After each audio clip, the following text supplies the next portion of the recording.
모잠비크에서 사역하고 있는 정명섭 이미영 선교사입니다.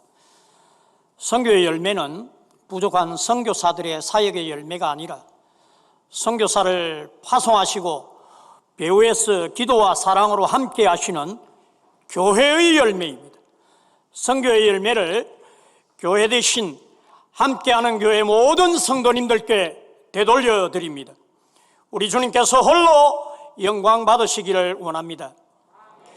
특별히 마띠자노 새 지역에 우리 황동환 목사님과 온 가족분들과 그리고 함께하는 교회의 모든 성도님들의 크신 사랑과 기도로 교회가 아름답게 건축되고 우리 하나님께 귀한 헌당 예배를 드릴 수 있게 되었습니다. 그리고 세워진 교회를 통해서 계속해서 수많은 영혼들이 특별히 새 세대의 어린 새 영혼들부터 해서 영혼이 구령되고 믿음 안에서 잘 성장하고 있습니다. 귀한 크신 사랑과 기도에 깊은 감사함을 전합니다. 저희들은 이번에 17년째 사역하고 있는 모잠비크 나라가 발전하면서 점점 이제 NGO 자원봉사 비자를 내어주지 않고 있습니다. 그리고 이슬람의 악한 세력들이 제1종교로 확산되면서 전략적으로 종교국에 지난해부터 국장으로 앉아가지고 선교사들에게 비자를 내어주지 않고 있습니다. 저는 지난해 10월에 새롭게 교회를 개척하게 되었습니다. 10년, 16년 동안 사역하면서 39개 교회와 이제 학교가 3,000명으로 초중고등학교 사역으로 성장하였는데 양육된 제자들에게 다 이 사역을 이양하고 저희들이 처음부터 다시 한 번 더 교회를 개척해보자 이런 결단을 가지고 교회를 개척한 지 6개월밖에 되지 않습니다. 그런데 비자가 나오지 않아서 저희들의 마음이 굉장히 많이 저조했습니다. 그런 가운데 성령 하나님께서 선교 사역 초기부터 저희들에게 주신 비전이 있습니다. 기록된 말씀이 레마라면 이 말씀이 뜻서 우리에게 임하는 말씀을 로고스에서 뜻서 우리에게 주시는 말씀이 레마라고 하지 않습니까?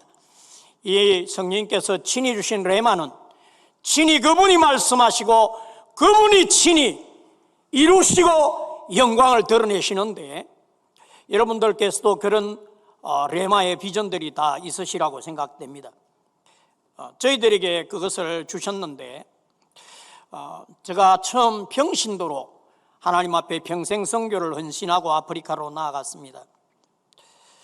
저는 1985년도 서울 뚝섬에서 CCC 대학생들이 주최로 하는 세계 금식 대성회에 3일 평생 처음 금식하면서 평생 기도하겠는가?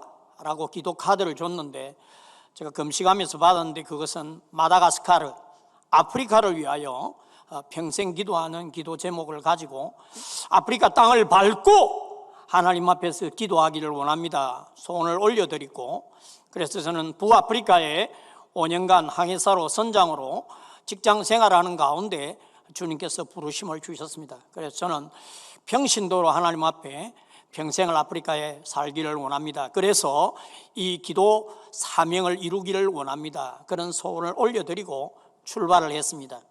그래서 하나님의 은혜로 저는 포르투갈 말을 쓰는 아프리카, 처음에는 기니비사우라는 그곳에 계획을 하고 먼저 언어를 준비하러 포르투갈에 가자 해서 포르투갈에 가서 제가 언어 준비와 또 평신도였지만 신학을 굉장히 하고 싶었습니다. 하나님을 더 알게 되기를 소원하면서 신학교도 다니고 그 리스본 대학의 언어 과정도 하고 근데 저는 하나님 앞에서 한 영혼을 정말 사랑하지 못해서 그냥 냉랭한 기도하는 그런 부딪힘을 주셨기 때문에 언어 준비와 신학 공부를 하면서도 영혼의 갈증이 많았습니다. 근데 하나님의 은혜로 마약촌 까잘벤도조라고 하는 마약 지역에 3년의 전도의 시간을 가지면서 마약 중독에 빠져 있는 그들에게 다가가서 그들과 함께 하면서 이렇게 전도하고 그들과 함께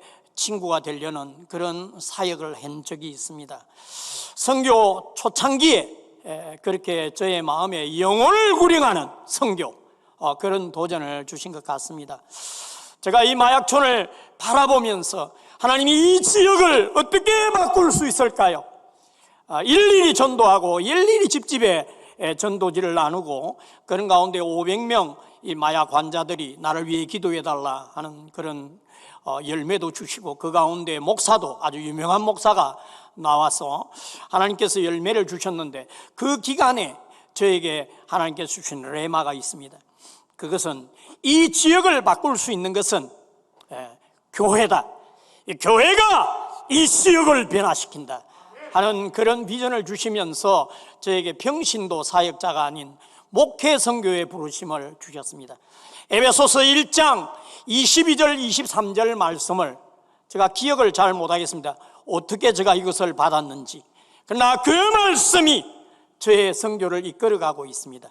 저의 레마로 하나님께서 교회론을 가지고 성령 하나님의 인도하심을 이끄시는 그 장소에서 교회를 개척하고 교회의 역사를 통하여 성령께서 하실 그 역사는 우리 주님께서 그 지역의 머리이시기도 하지만 그 이 지역을 바꾸시기 위하여서 교회의 머리로 주님께서 계시는 에베소서가 교회론이지 않습니까? 1장 서론의 마지막 결론에 교회론의 결론이 우리 주님께서 머리 되시고 몸으로서 교회를 세우시되 우리 주님께서 십자가의 충만을 교회에 부어주시는 것입니다. 이 충만한 십자가의 그 은혜로 지역을 바꾸는, 지역을 변화시키는 그런 부흥성장하는 교회 개척의 꿈을 주셨습니다. 그래서 저는 하나님의 인도하심을 쫓아서 당시 내전 중이던 이 앙골라에 하나님의 은혜를 받아서 그곳에 들어가서 교회를 개척했습니다.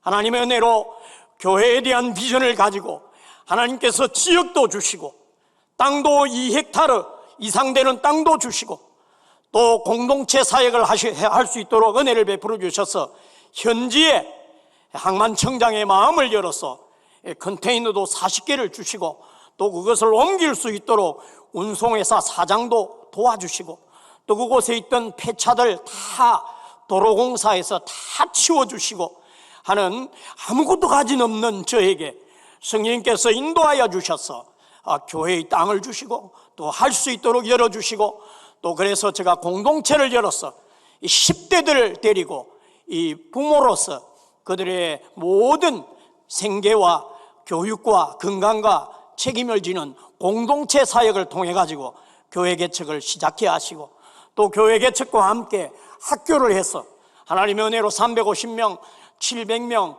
1800명, 3500명, 5000명 초중고등학교로 그리고 내륙에도 제자들 파송해서 폭탄이 떨어지는 가운데서도 성장한 제자들이 교회를 개척하고 분리개척을 해라 분리개척도 하고 또 하나님의 은혜로 공동체 사역하면서 일꾼들을 세워나가는 그런 사역을 하게 해 주셨습니다. 그런데 평신도로 교회 개척을 하다가 하나님의 은혜로 고신과 하나님의 은혜로 고신에 들어와서 총회 파송으로 다시 목사 선교사로 나간 채 사역을 1년을 하고 첫 안식년을 들어올 때에 몸이 굉장히 안 좋았습니다. 말라리아와 탈진으로 제가 이 한국까지 살아서 돌아갈 수 있을까 하는 그런 고민을 하면서 제가 남아홍을 거쳐오는데 그 남아홍에서 하루를 숙박하는데 성령 하나님께서 또 다른 비전을 제게 넣어주셨습니다. 생각을 제가 상상하고 상상치도 못한 생각이 제게 들어오는 것입니다.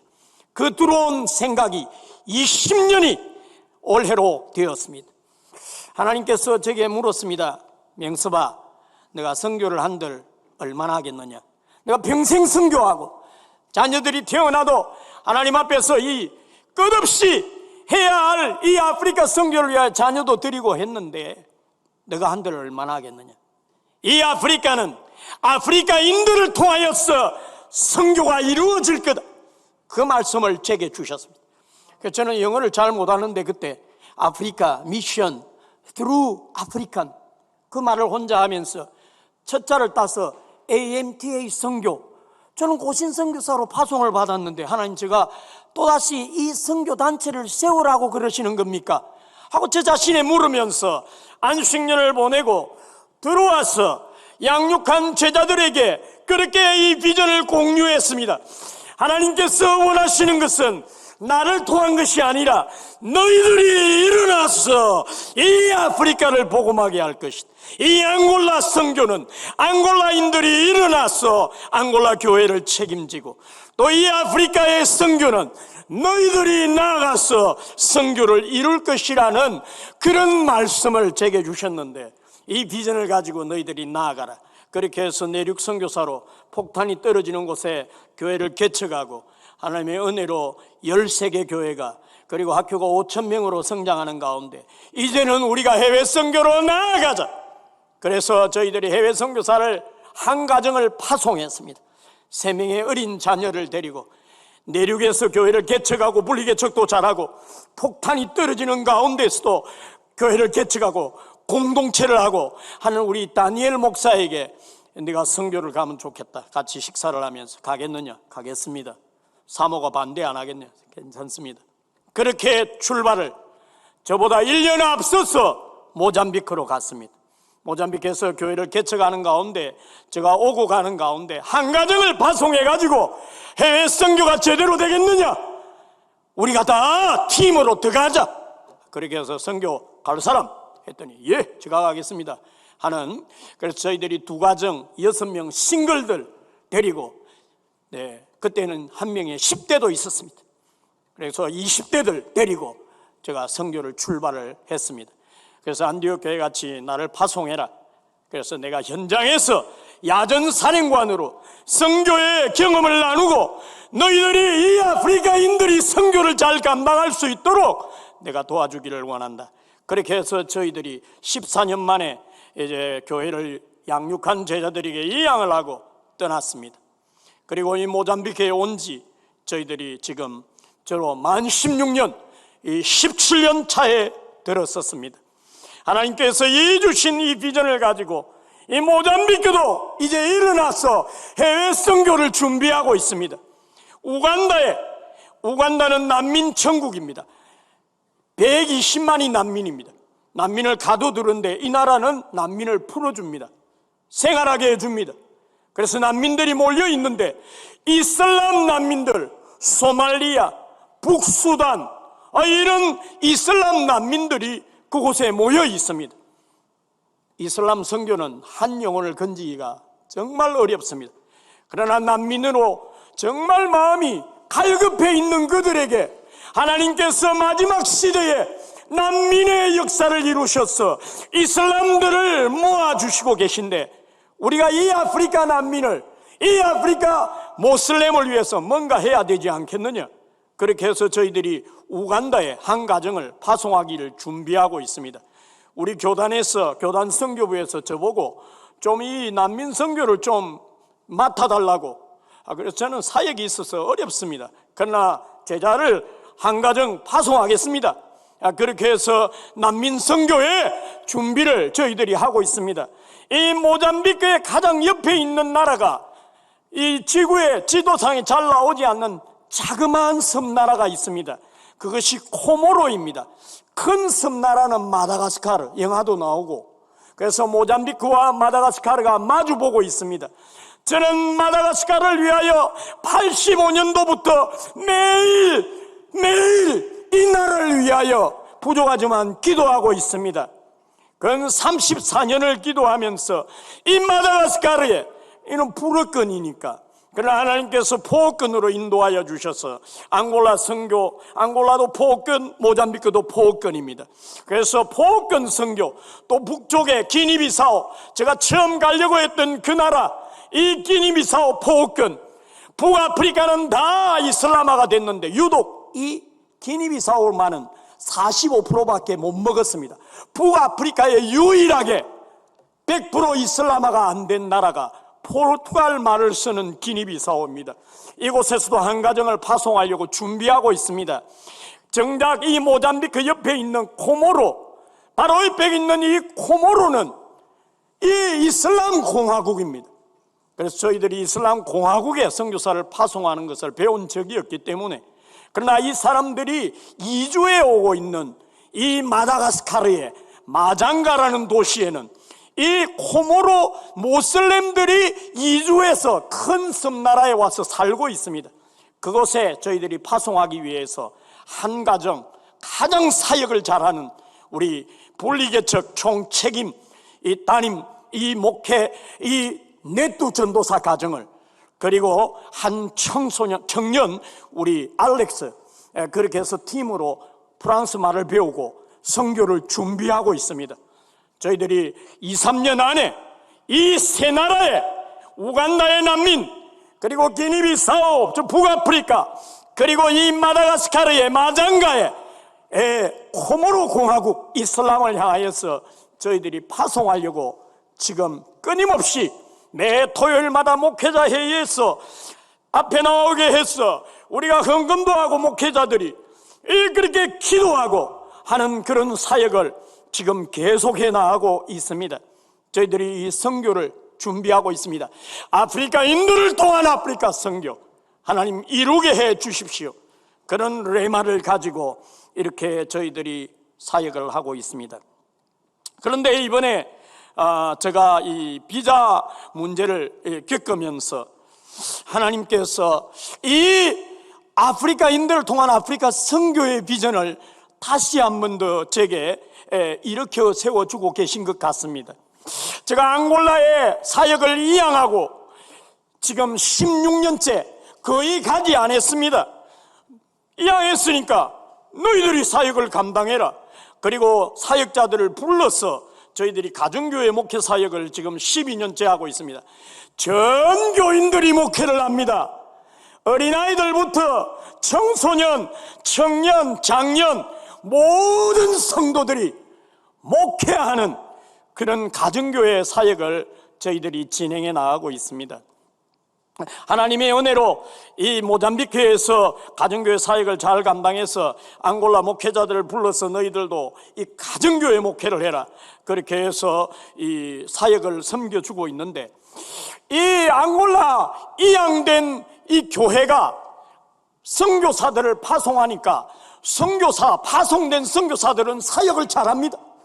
우리 다니엘 목사는, 저보다 1년 먼저 온 다니엘 목사는 사역 도중에 교회가 이렇게 성장하고 또 교장으로 사역도 하고 이 모든 건축 일도 하고, 그러니까 돈이 많은 줄 알고 집에 강도들이 새벽 1시에 들어와가지고 4명이 다름이 달고라 해가지고 벌거 달고 가지고 3호부터 등을 3번 똑같은 자리 2번 치지고 또 치지고, 또 다니엘 목사도 등을 3번 치지고, 우리 마리끼냐 많이 성장했는데 성폭행하겠다 그러고 돈 내놔라고. 그 와중에 우리 마리끼냐 사모는 이런 악한 짓을 하지 마라, 이 주님을 만나라, 어디서 전도하느냐, 입 다물어라. 그 와중에 전도도 하고, 그런 아픔을 지나면서도 트라우마 없이 앙골라로 돌아가겠다 이런 이야기 하지도 안 하고 얼마나 사역을 거뜬하게 잘하는지 너무나도 감동을 받고 있습니다. 그런데 파송된 우리 제자 선교사들은 사역을 잘하는데, 정작 파송한 앙골라 교회는 해외 선교에 대해서 선교사를 파송했지만 안디옥 교회 같이, 그러나 성도님들은 선교 훈련을 받은 적이 없습니다. 해외로 나온 적이 없습니다. 해외 선교에 대해서 잘 모르게 되고 해외 선교의 기중성을 잘 알지 못하고, 이 앙골라는 선교사를 파송해서 파송된 선교사가 앙골라보다 3배로 교회를 크게 일으켰습니다. 저희들이 39개 교회가 되었습니다. 교회가 저희들이 25개는 개척을 하고요, 14개는 초창기부터 함께 하겠다 해서 개척된 교회들이 저희들과 하나가 되어서 한 교단이 세워졌습니다. 앙골라도 저희 교단이 세워지고 숫자가 많지는 않지만 모잠비크도 저희들이 고신 교단의 그 스피릿을 가지고 우리 개혁주의 장로교회로 하나님의 은혜로 이 모잠비크도 교단이 세워졌습니다. 그런데 이 앙골라의 교회들이 이 교단적으로 해외 선교사를 파송하고도 훈련이 안 되니까 식어져 버린 것을 알게 되었습니다. 그래서 이 모잠비크의 세 배로 큰 성장한 교회를 작년에 이양을 다했습니다. 이양을 다해도 또 제가 또 다른 곳으로 사역을 움직이면 앙골라와 같이 또 선교가 죽어지지 않겠습니까? 그래서 이래서는 안 된다. 앙골라의 전철을 밟아서는 안 된다. 그렇게 해서 저희들이 새롭게 이양하고 교회를 개척한 장소가 있습니다. 저희들의 교회들이 몰려있는 그곳보다 한 서너 시간 더 떨어져 있습니다. 자기들이 거리는 좁지만 자기들이 버스를 타고 이동하는 데는 굉장한 어려움이 있어서 그래서 저희들이 좀 외딴 곳에 외진 곳에 해외 선교 훈련 센터 겸 교회 개척을 시작을 했습니다. 전략은 이렇습니다. 우리 아프리카 교회가 선교사를 파송하기는 어렵습니다. 그러나 여러 교회들이 연합해서 뭉쳐서 선교를 할 수 있습니다. 그렇게 해서 각 교회에 특별히 세계교회, 저희들이 교회를 분리 개척한 교회와 또 새롭게 또 개척한 그런 교회, 세계교회가 연합해서 가장 탁월한 사역자들을 보내라, 파송해라 해서 세계교회 청년들이 뭉쳐가지고 본부교회는 8명이 달라붙었고 그렇게 해서 세계교회 연합에서 청년들이 교회 개척을 함께 하면서 해외 선교를 영혼을 구령하는 해외 선교를 준비해 나가고 있습니다. 저희들의 초점은 우리 초등부와 중등부에 있습니다. 저희들은 세 세대들을 가지고 교육을 목회를 제가 시작을 했는데요, 30년 동안에 저희 제자들이 다 40대 중반이 되었습니다. 30년이 되니까 말이죠, 15살이 이제는 45살이 됐습니다. 저희들이 1세대 제자들은 40대들입니다. 2세대 제자들은 30대입니다. 이 3세대 제자들은 20대입니다. 또 이렇게 올라오고 있습니다. 하나님께서 시간이 더뎌 보여도 이 세 세대에 저희들이 30년을 사역하니까 하나님께서 한 그릇 큰 건강한 교단 교회가 나오는 것입니다. 그렇게 저희들이 사역에 초점을 가지고 있는데 핵심이 안디옥 교회 같은 앙골라 교회의 성도들이 제가 16년 동안 가지 않았습니다. 그러다 보니까 선교가 식어지고 훈련이 약하게 되는 그런 것을 경험하게 되었습니다. 그래서 이 모잠비크는 제가 앙골라 같이 그냥 이양하고 떠나는 것이 아니라 계속해서 도전 주고 계속해서 이 선교의 불길이 타오르도록 아프리카 미션 트루 아프리칸 이 비전이 불타오르도록 그렇게 해야 되겠는데 중요한 거는 파송되는 선교사들은 잘합니다. 너무 사역을 잘합니다. 그런데 배후에서 기도하고 함께해야 할 성도들이 선교에 뜨거워지지 못하고 있는 것을 보면서 이제는 그들이 선교를 가지 않아도 선교에 대해서 뜨거운 가슴으로 안디옥 교회를 책임져 줄 수 있는 새 세대들을 준비하기를 원합니다. 그것은 중등부가 해외 선교의 비전만 아니라 현장에서 훈련되고 그리고 그들이 이 안디옥 교회를 책임지고 선교적 교회로 주님 오실 그날까지 계속해서 일으켜 세울 수 있는 해외 선교 훈련 센터가 필요한 겁니다. 그래서 저희들은 왜 모잠비크에서 비자를 주지 않으신가 그렇게 고민하고 저주해 있던 저에게 이 선교를 이루시라고 하나님께서 그 옆에 붙어 있는 스와질랜드가 있습니다.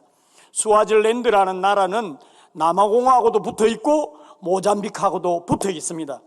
이 유럽 공동체가 비자를 안 받고 자기들끼리 한 나라같이 하듯이 이 남부 아프리카도 사덱이라 그래서 무비자로 자기들이, 우리 모잠비크 사람은 남아공에 무비자로 들어갈 수 있습니다. 마음껏 들어갈 수 있고, 또 스와질랜드도 마음껏 들어갈 수 있습니다.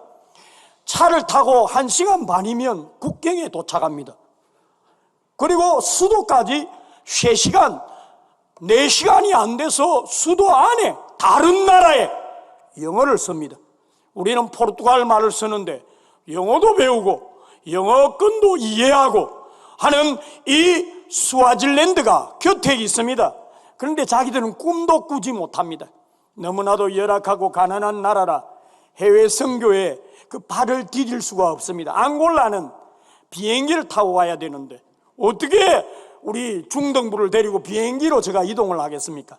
그러나 스와질랜드는 우리가 차를 타고 그냥 국경을 막 통과해서 그냥 3시간이면 선교 현장에, 해외 선교 현장에 이 청소년들이 말이죠, 준비되고 세워질 수 있습니다.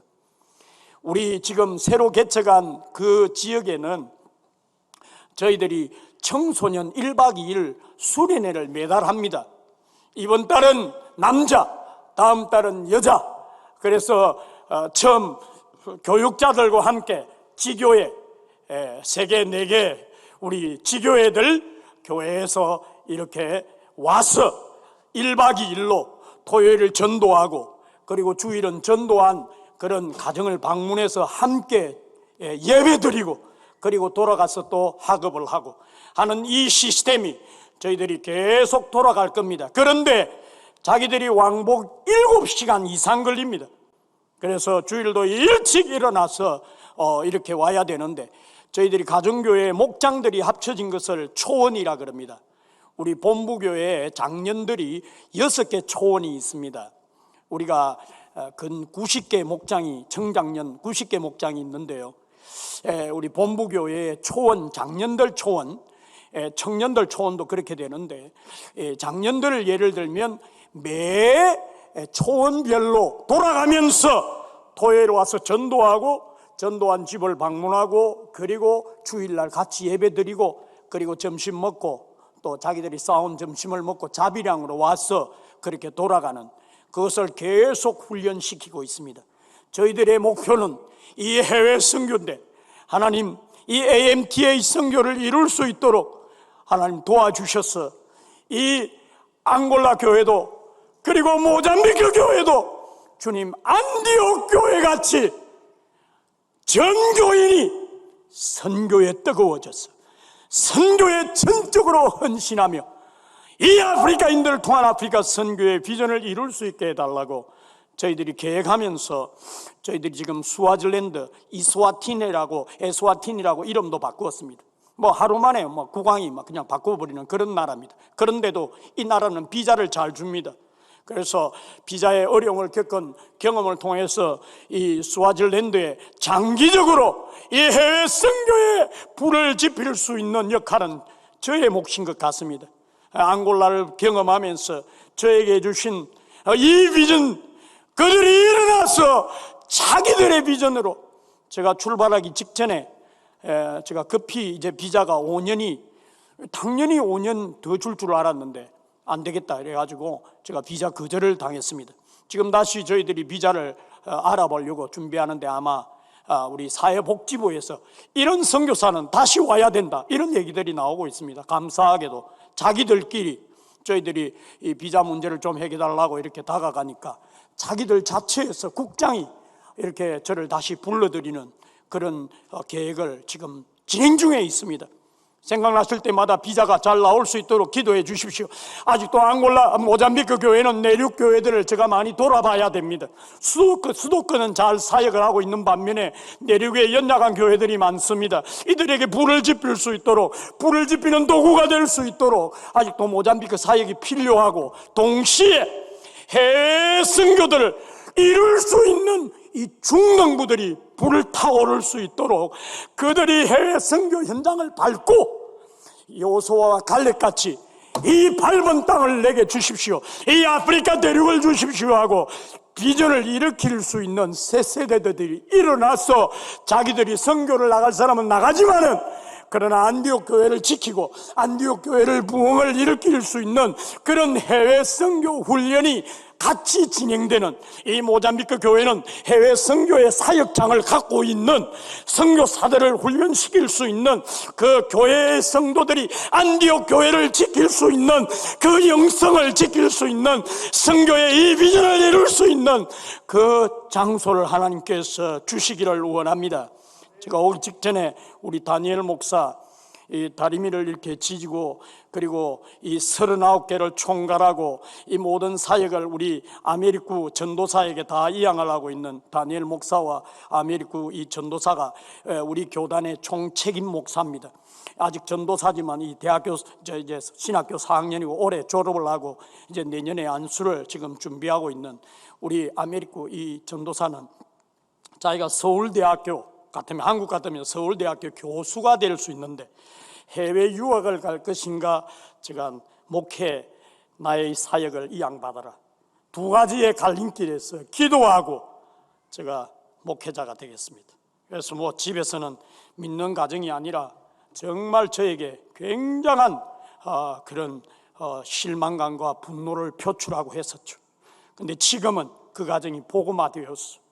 얼마나 감사해하고 있는데 같이 밥을 먹고 마지막 떠나기 전날 여러 가지 이런 비전을 나누는데 너희들은 어떻게 생각하느냐 이 비전에 대해서.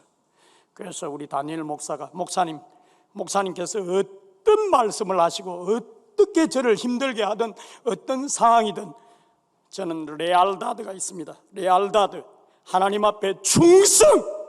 하나님이 주신 이 아프리카 비전, 아프리카인들 동안 아프리카 비전에 제가 충성을 맹세합니다.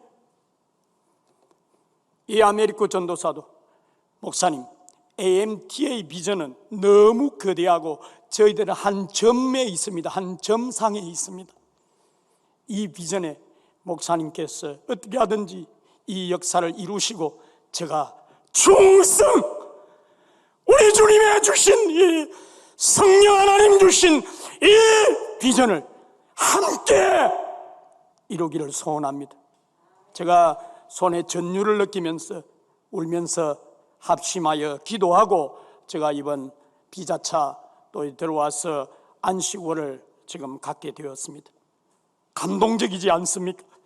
제가 우리 제자들을 보면 막 그냥 눈물이 나고 감동이 되고 저보다도 훨씬 사역을 잘합니다. 하나님의 은혜로 6개월 만에 개척한 교회가 청장년 지금 40-50명 이렇게, 그리고 어린아이들 200명, 그 중에 초등부, 중등부가 100명입니다. 제가 어린아이들 새벽 기도들 인도했는데 말이죠, 새벽에 그 깜깜한데 애들이 먼 데서 옵니다. 와가지고 말이죠, 우리가 30명에서 50명 어린이 새벽 기도에 군대들이 있습니다. 아이, 얘들이 마지막 기도를 자기들이 인도하는데 얼마나 저희 가정을 위하여 기도를 하는지 제가 감동을 받고 있습니다. 하나님께서 정말 이 아프리카인들을 통한 아프리카 이 선교의 역사를 이루시기 위하여 하나님께서 이 선교 현장을 친히 이끄시고 계시는 놀라우신 우리 성령 하나님이신 것을 고백합니다. 말씀을 잠깐 나누겠습니다. 오늘 누가복음 24장 25절에서 35절에서 주님께서 지피시는 불이 있습니다. 우리 주님이 지피시는 불에 대해서 오늘 잠깐 나누기를 원합니다. 32절을 한번 보십시오. 보시면 그들이 서로 말하되, 두 사람이 이 엠마오에 한 11km, 한 2시간 거리를 슬퍼하면서 가고 있었습니다. 그런데 누군가가 곁에 섰어요. 그래서 무슨 이야기를 하세요? 서면서, 아니 이 예루살렘에 모두 다 어떤 일이 일어난 걸 다 아는데 당신 혼자 모르냐?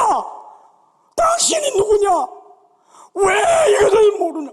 누구 이야기입니까? 아유, 이 나사렛 예수, 그분이 우리의 선지자로 말과 일에 능하신 이분이 이 이스라엘 나라를 회복시킬 줄 알았는데 우리 대제사장과 이 종교계의 지도자들이 그냥 그를 십자가에 못 박혀 죽은 이 일을 당신이 모르냐고. 잘 모르는데요. 참 이 사람 답답한 사람이네. 계속 이야기를 해요. 그래요. 그래서 그런데 여자들이 몇 명이 말이죠. 무덤에 갔더니 예수님이 시체가 없어졌다는 거. 그래가지고 다시 우리 두 명이 빨리 가지고 봤더니 진짜 없더라는 거. 세상에 어떻게 이런 일이 있냐고. 얼마나 슬픈 일입니까? 얼마나 슬픈 일입니까? 그래요. 슬프네요. 그러면서 2시간을 주님이 부활하셔가지고 걸어가시면서 그들에게 얘기 나눈 본문입니다. 그리고 주님이 그리고 난 뒤에 불이 지피시기까지 불 지피시는 걸 아십니다. 속에 말씀으로 가슴이 뜨거워졌어요. 근데 해가 졌잖아. 그래서 나는 이제 가야 되겠다. 주님 아시죠? 아직 마지막 불이 안 지펴져서 불이 지펴야 눈이 떠지는데 아직도 봉사돼가지고 당신 어두운데 어디 가려고 그러냐? 이 강도만 어쩌려고? 같이 들어가자. 내가 안 가겠다고. 그러지 말고 같이. 몰라요. 제가 좀 가슴이 좀 뜨거워지고 있는데 당신 만나고 좀 같이. 그래요? 그들 가자고. 그러면 내가 마지막 불을 지펴주리라. 그렇게 해서 뭘 좀 있는 마른 빵을 좀 떼가지고 주님께서 축사하시는 그 순간 주님을 알게 되었습니다. 우리 주님이 그 다정다감하시면서 같이 식사 드시던 그 주님을 느끼는 그 순간 눈이 떠진 겁니다. 부활의 주님은 사라져. 불 지피시고 불 지펴가지고 그들이 막 뛰어갑니다. 같이 교회 공동체로 갔더니 이미 11사도와 또 사람들이 모여있는 초대교회 모여있는 그곳에서 베드로에게도 나타나셨어. 정말이야. 그 여자들이 방기 정말 진짜 말이야. 천사 말이 맞았어. 이러고 있는데 주님이 나타났습니다. 주님이. 그래도 안 믿으니까 가진 거 뭐 없냐?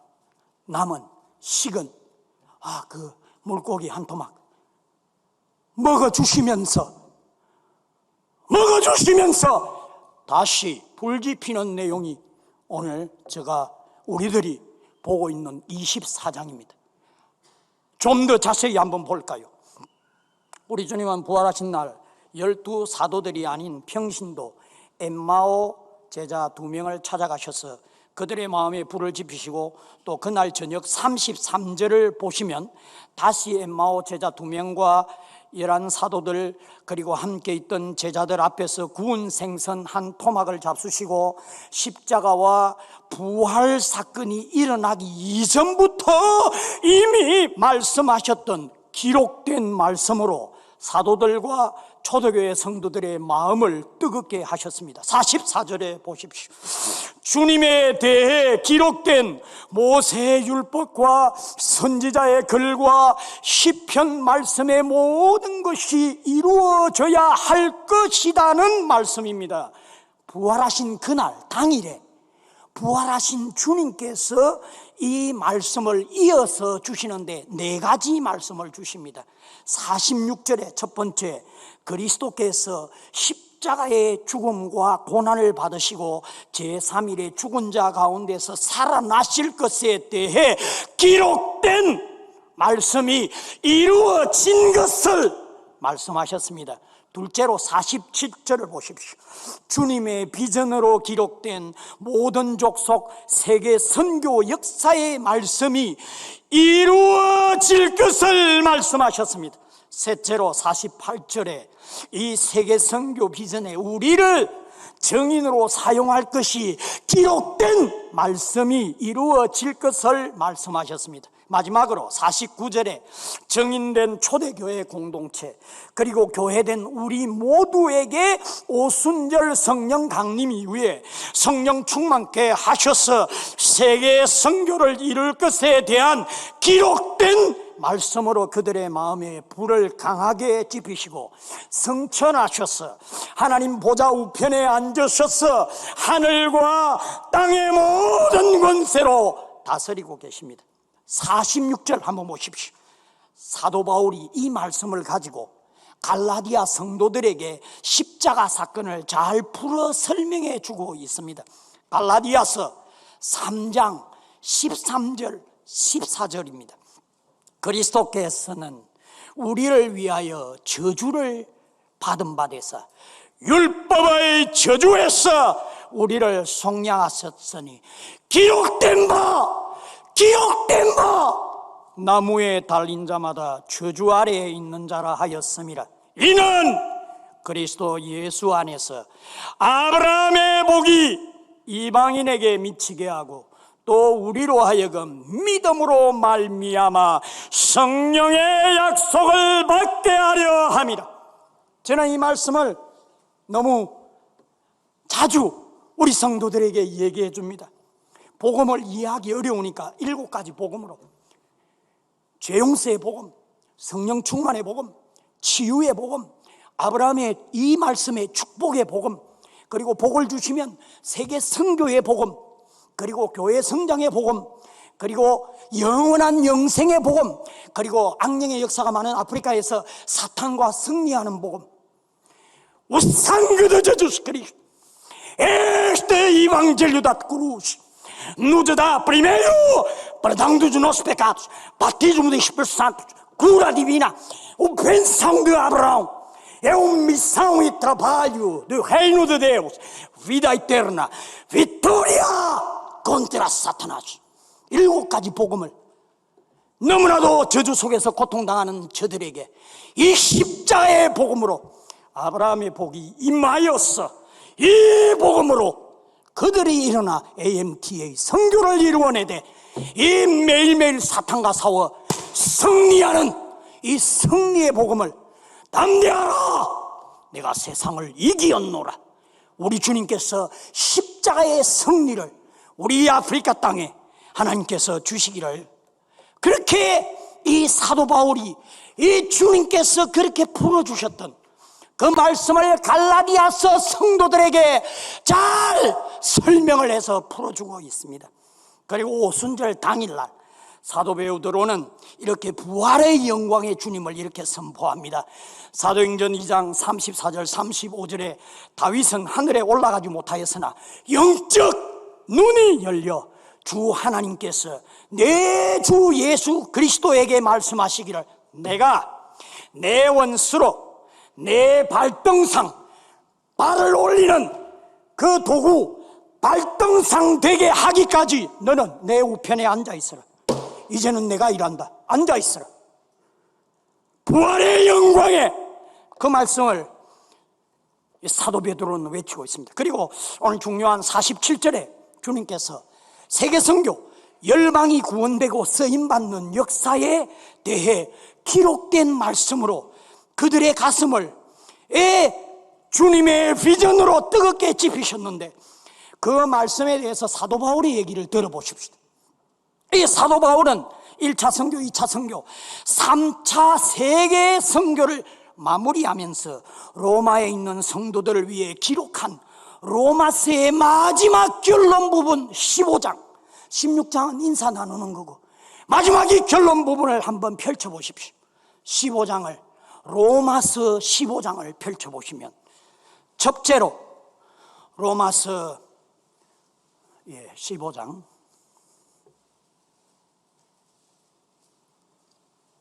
10절에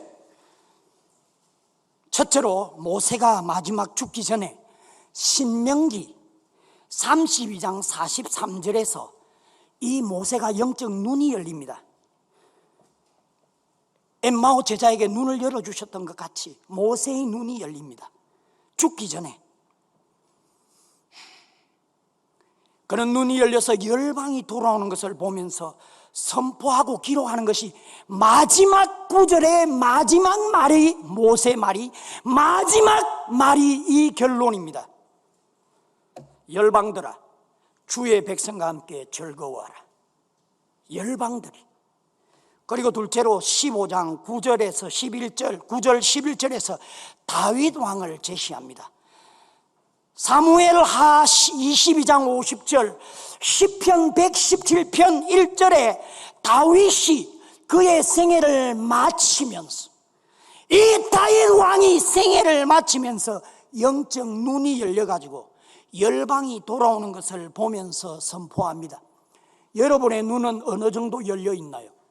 모세가 보았던 눈 열림, 다윗이 죽기 전에 눈을 열면서 내가 열방 중에서 주께 감사하고 주의 이름을 찬송합니다. 모든 열방들아 주를 찬양하며 모든 나라의 백성들아 하나님을 찬양하라. 셋째로 로마서 15장 12절에 15장 12절에서 사도 바울은 이사야 선지자의 열방이 구원될 것을 기록한 말씀을 선포합니다. 이사야서 11장 1절과 10절 말씀에 이새의 뿔이 곧 열방을 다스리기 위하여 일어나시는 열정이 있는 이 예수님이 일어나 있으리니 열방이 그에게 소망을 두리라. 사도 바울은 구약의 핵심 인물 불하신 주님께서 풀어주셨던 모세의 율법, 선지자의 글과 시편 말씀대로 모세와 다윗과 이사야 선지자가 영적 눈이 열려 세계 선교의 역사, 모든 민족의 구원 역사를 바라보고 선포한 말씀을 제시합니다. 그리고 마지막 로마서 15장 13절에서 그는 하나님을 제시합니다. 소망의 하나님이 모든 기쁨과 평강을 믿음 안에서 너희에게 충만하게 하사 성령의 능력으로 소망이 넘치게 하시기를 원하노라. 소망의 하나님, 미래의 일을 우리를 통해 반드시 이루시는 하나님을 선포하고 있습니다. 그것은 우리 하나님은 비전의 하나님이시요 소망을, 미래를 이루시는 하나님으로서 우리 주님의 십자가와 부활의 그 역사로 열방이 주님께 소망을 두고 복음으로, 구원으로 통치되는 것을 선포하는 이 역사에 정인된 우리들에게 모든 기쁨과 평강과 믿음을 주시되 충만하게 주실 것을 약속하시는 하나님을 사도 바울은 제시합니다. 그리고 정인된 우리에게 성령 하나님께서 함께 하심으로 성령의 능력으로 세계 선교 소망, 세계 선교 비전이 넘치게 역사하시는 미래의 하나님, 소망의 하나님을 제시하면서 로마서의 결론을 맺고 있습니다. 오늘 본문 24장으로 다시 돌아가겠습니다. 누가복음 24장 16절을 보시면 그들의 눈이 가려워져서 그인 줄 알아보지 못하거늘 31절에 그들의 눈이 밝아져 그인 줄 알아보더니 예수는 그들에게 보이시지 아니하시는지라. 왜 엠마오 가는 두 제자는 바로 곁에 계신 부활하신 주님을 볼 수 없었을까요? 이제 주일이면 부활절인데 부활의 주님이 안 보이셔. 그냥 부활절. 그런 성도들이 있습니다. 엠마오 제자같이 엠마오로 내려가는 제자들이 있습니다. 왜 그럴까요? 그것은 일어난 환경으로 절망에 빠져가지고 가슴이 식어지고 주님의 열정이 식어져 버리게 되었고 달려갈 목표를 잃어버리고 결국 엠마오까지 내려가고 말았습니다. 끝까지 갔습니다. 끝까지.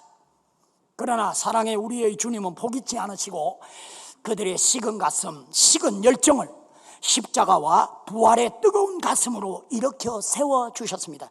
교회의 머리 되시고 몸된 우리들, 하나님의 자녀된 특권을 가진 우리들에게 오늘 엠마오 두 제자들에게 그리고 11 사도와 그리고 함께 있던 제자들 초대 교회 공동체를 위해 부활하신 바로 그날 그들에게 주셨던 말씀을 통해서 우리가 살펴본 대로 평생 가슴에 우리가 품고 살아야 할 부활 당일에 주신 그 말씀에서 두 가지 중요한 걸 말해보라.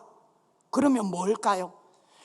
그것은 우리 장기화된 이 코로나로 인해 가지고 두려움과 절망의 시간을 보내는 교회의 지체들, 교회의 부흥에 대해 근심하는 우리들에게 이 중요한 두 가지는 무엇일까요? 그것은 주님의 열정, 가슴에 불을 지피시는 열정, 그 열정과 세계 선교를 이루실 그 주님의 비전, 이 비전을 가슴에 품는 것입니다. 그런데 주님의 열정과 이 비전은 하나가 떨어져 있는 것이 아니고 이렇게 붙어 있습니다. 모세처럼, 다윗, 이사야, 사도 바울처럼 눈이 열려 주님의 비전을 볼 수 있는 것이 이 열정과 이 비전이 하나로 연합되어 있습니다. 주님의 비전이 없다, 이것은 영적 소경 상태로 지금 현 상태도 못 보고 앞으로 미래도 볼 수 없는 영적 눈이 이 엠마오 제자같이 감겨 있어서 엠마오로 내려가고 있다는 것입니다. 그런데 그 이유는 바로 우리 주님 주시는 열정이 없습니다. 열정이 식어졌다는 것입니다. 같은 내용이 되겠습니다. 먼저 열정에 대해서 얘기를 하면, 열정이 없다, 주님 주시는 마음의 뜨거움이 제가 없는데요. 그 이유는 무엇입니까? 그것은 비전이 없기 때문입니다. 달려갈 주님의 목표가 없다는 것입니다. 이 열정과 비전은 철저히 하나로 연합되어 있습니다. 십자가의 사랑에 우리 주님은 저희들의 신앙 가운데 오셨어요. 오늘 임하셔서 엠마오 두 제자처럼 절망 가운데 말씀과 기도와 예배와 전도와 세계 선교에 새겨지고 엠마오로 내려가던 우리들을 성령 하나님의 능력으로 열정을 불러일으키시고 주님이 이루실 교회 부흥과 세계 선교의 비전으로 코로나 상황 속에서도 세계 선교 현장으로 누가복음에서 이제는 사도행전의 현장의 삶을 이루며 달려갈 수 있도록 우리에게 현장 선교의 역사로 인도하고 계십니다. 그리고 그 역사를 부활의 능력으로 기록된 성경 말씀을 정인된 우리들에게 반드시 이루실 것입니다. 이사야 선지자는 이사야 59장, 60장, 61장, 62장, 63, 66장까지 7장을 세계 선교를 이루실 주님의 교회 예루살렘, 주님의 교회 안디옥 교회, 함께하는 교회, 하나님께서 이 선교적 교회를 선포하고 있습니다. 우리 주님은 지상 대명령을 통해 모든 족속으로 제자를 삼을 것과 이 역사를 위해 세상 끝날까지 함께 하실 것을 약속하시고 성령 하나님을 통해 코로나 상황에 오늘도 친히 역사하고 계십니다. 존 패턴 선교사는 스코틀랜드에서 10년 목회를 잘했습니다. 교회 성장을 이루었습니다. 그러나 그는 하나님께서 그에게 복음에 대해서 전혀 들어본 적이 없는 해외 선교의 현장 뉴 헤브리디스 섬에 군도에 가서 복음을 전하라는 그런 부담감을 주셨습니다. 그가 가기를 원했던 섬은 이미 20년 전에 두 선교사가 식인종에게 잡혀 먹었던 씨를 피의 피를 순교의 피를 흘린 곳이었습니다. 주위에서 선교사처럼 너 죽지 말고 전철을 밟지 말고 부흥하는 이 교회를 잘 이끌어라, 그런 말로 말겼습니다. 젊은 33세의 존 패턴은 아내와 그리고 그 어린 아이와 함께 갓난아기와 함께 그 섬에 들어갔습니다. 현장에 들어갔습니다. 도착한 지 얼마 뒤에 아내와 갓난아기는 세상을 떠났습니다. 패턴은 맨손으로 땅을 파헤 펼쳐서 그 시신을 묻었습니다. 그 뒤에도 계속 존 패턴은 생명을 위협하는 일들이 끊임없이 벌어졌습니다. 하지만 몇 년의 시간이 지나자 뉴 헤브리디스에 사는 수많은 식인종들이 그리스도가 주시는 평안을 맛보며 회심케 되었습니다. 이로 인해 가까이 있는 오스트리아 그리고 그가 목회한 나라 스코틀랜드와 많은 서방 세계들이 해외 선교 현장으로 가야 되구나. 그래서 이 호주에 많은 선교사들이 이 부산 땅에 와서 선교를 했습니다. 이 세계 선교 비전의 뜨거운 열정으로 선교 현장 가운데 평생을 다름박질한 사도 바울은 마지막 이렇게 고백하고 있습니다. 나는 선한 싸움을 싸우고 나의 달려갈 길을 마치고 믿음을 지켰습니다. 이제 후로는 나를 위하여 어열 면류관이 예비되었으므로 주곧 어려우신 재판장이 그날에 내게 주실 것이며 내게만 아니라 주의 나타나심을 사모하는 모든 자에게도 옵니다. 부활하신 당일날 주셨던 세계 선교의 비전을 위하여 저희들을 정인으로, 현장으로 저희들을 인도하시면서 모든 기쁨과 평강과 모든 믿음을 주시고, 그리고 성령의 능력으로 이루시는 미래의 하나님, 열방들이 주께로 돌아오는 계시록의 수많은 민족들이 주님께 찬양하는 이 천국에서의 그 장면이 기록된 그 말씀이 반드시 이루어지고야 말 것입니다. 이 일에 여러분과 저희들이 한결같이 기록된 말씀을 붙들고 세계 선교의 현장으로 달려나가시는, 또 이곳에서 안디옥 교회를 일으키시는 모든 우리 함께하는 교회의 성도님이 되시기를 원합니다. 감사합니다.